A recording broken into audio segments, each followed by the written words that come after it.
2 মিনিটে মাসপিসি গল্পের মূল ভাব জানতে চাইলে এবং এখান থেকে প্রশ্ন আসলে কিভাবে লিখতে হবে জানতে চাইলে শুরু থেকে শেষ পর্যন্ত দেখে নাও এই ভিডিওটি। মাসপিসি গল্পের মূল ভাব পড়ার সময় শুরুতেই আমার যে জিনিসটা দেখতে হবে সেটা হলো সন্তান স্নেহ পালন করা। আমরা দেখি এই গল্পের অন্যতম একটি গুরুত্বপূর্ণ চরিত্র আলহাদি। আলহাদি হচ্ছে মাসি এবং পিসির কাছে সন্তান তুল্য। আলহাদির মা বাবা উভয়ই মারা গিয়েছে, তার আর পরিচিত মানুষ কেউই নেই। তার বিয়ে হয়েছিল, কিন্তু বিয়ের পরে স্বামীর কাছে নানানভাবে সে নির্যাতিত হচ্ছে এবং পরবর্তীতে আলহাদি যখন তার মাসি পিসির কাছে ফেরত আসে, মাসি পিসি তাকে সন্তানের মতো লালন পালন করতে থাকে। এর পরের যে টপিকটা রয়েছে সেটা হচ্ছে লড়াইয়ের মাধ্যমে বেঁচে থাকা।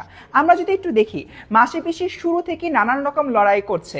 তারা দেখা যাচ্ছে যে দুর্ভিক্ষের সময় লড়াই করেছে এবং আলহাদি যখন তার স্বামীর কাছে নির্যাতিত হয়ে তাদের কাছে ফিরে আসে তখনও তাদের লড়াই করতে হয়। তাদের প্রত্যেক দিনকার আয় রোজগার করার জন্য গ্রাম থেকে শাকসবজি সংগ্রহ করে শহরে গিয়ে বিক্রি করতে হচ্ছে, সেখানেও নানান রকমের সমস্যা সৃষ্টি হচ্ছে।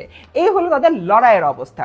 এরপরের যে পয়েন্টটা রয়েছে সেটা হচ্ছে নারীর প্রতি অবমাননা। আমরা কি দেখি এখানে যে যোগু রয়েছে, যোগু কিন্তু আলহাদিকে নানানভাবে নির্যাতন করে এবং শুধুমাত্র তাই না, মাসি পিসি গল্পের মাসি পিসির যে তাদের নিজস্ব জীবনটা রয়েছে সেখানেও তারা নানানভাবে নির্যাতিত হয়েছে। অর্থাৎ নারীর প্রতি নানানভাবে অবমাননার বিষয়টা আমরা এখানে দেখতে পেয়েছি।